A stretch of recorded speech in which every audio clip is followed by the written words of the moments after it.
안녕하세요. 이입실 변호사입니다. 2020년, 24년 개정된 관제인 직무편란을 공부하고 있습니다.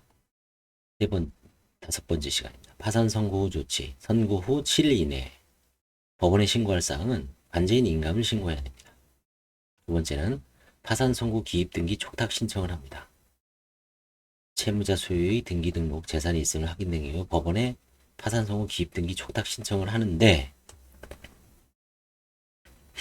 실제로 이제 안 하는 경우도 있습니다. 그 등기 등록 촉탁 때문에 인해서 이제 매각에 지장을 초래하는 경우가 있고 매수인이 이제 대출을 하거나 이런데 좀 부담이 되는 경우도 있기 때문에 뭐 100% 한다고 볼 수는 없습니다. 매각에 지장을 초래할 수가 있기 때문에 오히려 안 하는 경우도 많습니다. 현금 및 고가품 보관 방법 지정 신청 이거는 이제 간단하게 뭐 장황이 돼 있지만 계좌 만든다고 보시면 되죠. 계좌는 이제 주로 신한은행 법조타운 지점에 계좌를 개설하고 있습니다. 물론 반드시 신한은행 법조타운 지점에만 해라는 법은 없습니다. 관제인별로 자기가 사는 지역의 뭐 농협, 하나은행, 다른 여러 은행에다가 할 수도 있습니다. 법원의 허가만 받으면. 파산 채권자와 연락, 파산 관제인은 파산 채권자로부터 연락이 올 경우 파산 절차에 대한 개략적인 설명 및 제1의 채권자 집회에 대해 안내하고 파산재단, 파산채권에 관한 정보를 구합니다. 파산채권자 유기적인 관계를 유지하면 파산재단, 특히 채무자의 은닉재산 발견에 용이하고 채권자들의 신뢰를 얻는 계기가 될 수 있습니다. 채권신고의 최고, 채권신고 기간 및 채권조사 기일이 지정된 사건에 대해서 파산관제인은 채권장 목록을 파악한 후 채권자에게 송달할 채권신고 안내문을 작성하여 법원 실무관에게 이메일로 제출함으로써 채권신고서에 대한 송달이 이루어질 수 있도록 합니다. 그러니까 채권신고 안내문은 관제인이 채권자한테 직접 보내는 게 아니라 법원을 통해서 보냅니다. 소송이나 강제집행의 처리, 채무자에 대해서 현재 진행 중인 소송이나 채무자가 제기한 소송이나 당한 소송 둘 다입니다. 강제집행 절차가 있고 기일을 지켜야 할 사항이 있으면 신속히 법원에 보고하고 협의한 후 진행합니다. 저 같은 경우도 지금 뭐 압류 및 추심명령, 임차보증금에 대해서 압류 및 추심명령, 가압류가 제기돼서 경합 중이라서 그 배당 절차가 잡혔습니다. 1억 7천만 원이기 때문에 법원에서 이제 공탁이 됐기 때문에 그거를 지금 찾으려고 노력을 하고 있습니다. 그 다음에 파산재단 관리를 위한 점유관리 봉인 재산 목록 작성 업무. 재산 목록 작성 업무는 이제 당연히 그 보고서에 쭉 기재를 하죠. 특별한 사항은 없습니다.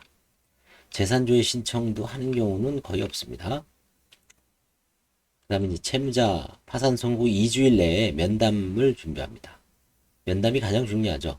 파산 신청 기록과 채무자가 제출한 추가서를 상세히 검토하여 면담 준비를 합니다. 쟁점 정리를 해두면 예를 들어서 임차보증금이 있는지, 부동산 매각을 했는지, 매각대금에 대한 조사, 이사를 했으면 임차보증금이 어디에 사용됐는지, 사업을 폐업하면서 사업용 재산, 뭐 임차보증금이라든지 기계라든지, 그 다음에 뭐 매출금이죠. 미수금 이런 거는 어떻게 지금 진행되고 있는지 그런 거를 조사할 필요가 있습니다. 그런 건 이제 아무래도 기본적으로 금융거래 내역을 제출하죠. 금융거래 내역을 제출해서 뭐 50만 원 혹은 100만 원 이상을 한번 쭉 체크를 했다가 그걸 소명을 요구하죠. 그 다음에 이제 부동산 등기부 등을 제출하도록 하고, 여기 나오죠. 채무자가 사업체를 경영하고 사업체의 상업장부, 주로 이제 대차대조표죠. 재산 상태표라고 그러죠. 재무 상태표, 이거를 이제 요청을 합니다. 금융거래 내역 등을 제출받는다. 그런데 개인 파산 사건이 채무자 개인에 관한 부채 자산 및 수입을 주된 조상으로 한다는 점에서 파산관제인이 채무자에게 개인 파산 및 면책 신청 처리에 관한 예규의 별지 제1호 내지 7호 외의 자료를 제출하고 요구하는 경우 당해 사건에서 어떠한 정황에 기초하여 이를 요구할 것인지 고지하여야 한다. 그리고 파산관제인은 파산관제인 보고서를 통하여 이 별지 1호 내지 7호 외의 자료를 제출할 것을 요구하는 사유와 채무자가 제출한 자료를 법원에 보고해야 됩니다. 예를 들어서 채무자가 부친의 금융거래 내역을 요구하는 이유를 기재해야 됩니다. 뭐 예를 들어서 채무자의 통장에서 부친한테 거액이 송금되었기 때문에 그런 경우는 이제 합당한 요구를 할 수 있죠. 근데 그런 정황이 없는데도 막연히 그냥 당신 아들 거 갖고 와라. 아버지 거 갖고 와라. 안 되죠. 배우자 거도 마찬가지입니다. 근거가 있어야 됩니다. 채무자의 휴대폰, 보험금, 재세금융이 자동 이체되는 금융거래 내역서, 이거 기본 통장이라 그러죠. 재산 은행 여부를 파악하는데 유용한 기초대가 있으므로 뭐 그 자료를 요구하고 있죠. 이거는 이제 금융거래는 뭐가 있죠? 그 활동, 비활동 계좌를 다 제출하게 돼 있죠. 그다음에 이제 면담을 진행합니다. 채무자에게 파산하게 된 사정, 파산재단, 파산채권, 재단채권, 부인권, 한취권, 별채권, 상기권, 기타 파산관계 업무에 필요한 사항에 대해 설명하도록 하고 향후 진술 번복의 우려가 있는 경우 해당 사항에 대해 진술서를 받아놓는 것도 필요합니다. 채무자의 협력 또는 협력 정도는 파산 절차가 진행될수록 낮아지는 경향이 있으므로 신속한 절차 진행을 위해서는 파산 선고 후 초기 단계에서 가급적 많은 자료를 확보해 두는 것이 필요합니다. 다음에 신청 대리인과 통화 확인.